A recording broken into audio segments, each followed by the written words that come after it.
ability. Well, I have a bit of a theory of why the original is so much better than this one. That sounds interesting. I think that this is really... I was really angry at Deadpool and Wolverine for doing something similar, right? But for me, this film is a textbook commercial film in that it got everything right for making money. So it's got the really marketable main character. It's a story that they know is going to do pretty well.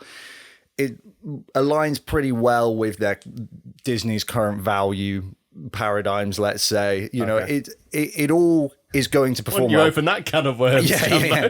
But they that iterated into a lot of decisions.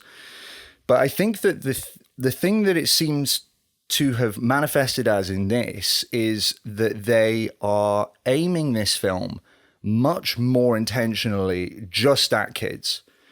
And so there is so much less nuance in the humor and the characters because it would be wasted on the children. So you watch things like Shrek and the original Lilo, and it's got that kind of magic.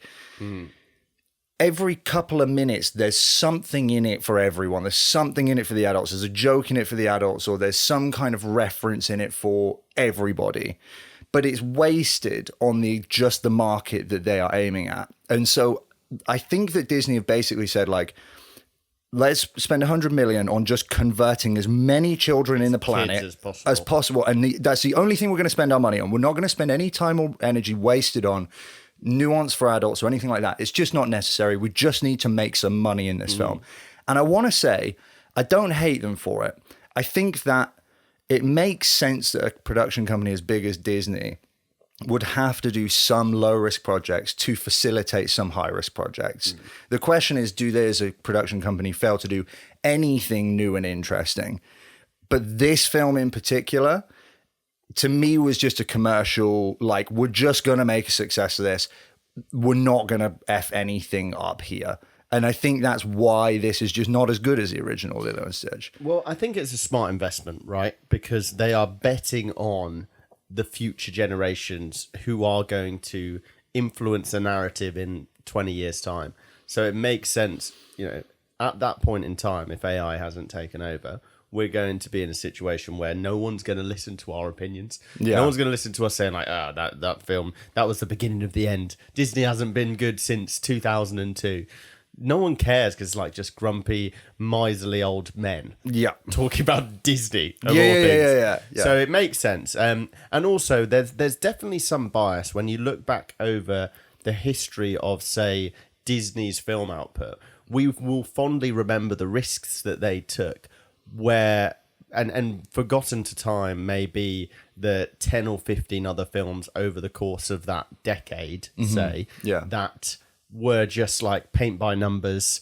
Exactly. We know what the audience wants and we're going to make it quite easy viewing for them. Low risk, low return. And the bias will be that we own, you know, we're basically able to encapsulate, say, 50 years in an afternoon or a couple of days. And we remember 20 films which took a risk and succeeded. And so then we go, oh, well, therefore we didn't have cash grabs. Back in the day, that was when it was... so true. Yeah. Interestingly enough, it sort of reminds me of the way that the narrative has changed on the popularity of the Star Wars prequels.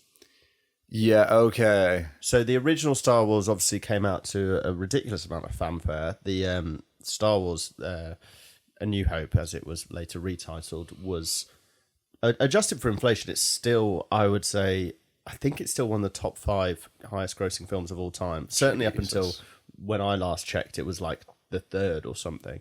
So it was massive. Like, you can't stress how massive Star Wars was when it came out. And when the prequels came out, originally, like the first year or so after they came out, people were like, was that good? Maybe it was good because there was so much excitement. And then they were quite quickly critically panned.